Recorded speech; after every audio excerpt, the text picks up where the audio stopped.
Hello, I am Dr. Sneha and I am here for hands-on training 103. So, we categorize the patient based on AMH levels, age and AFC. According to AMH, we categorize patient in under three categories. The patients having AMH value less than 1.2 are poor responders. From 1.2 to 3 are normal responders, and more than 3 are hyper responder. Now, hyper responder is then divided into two categories, 3 to 6 and more than 6. According to age, we divide patients into two categories.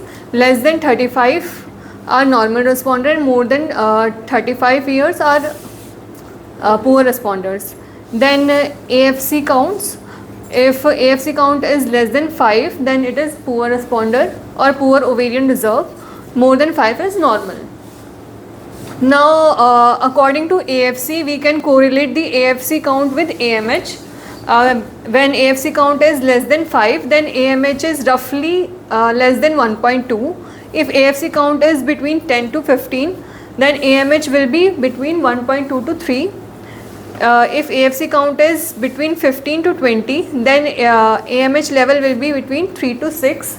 And if AFC is more than 20, then AMH is roughly more than 6. Now, according to this, we categorize the patient into category 1, A, B, C and D.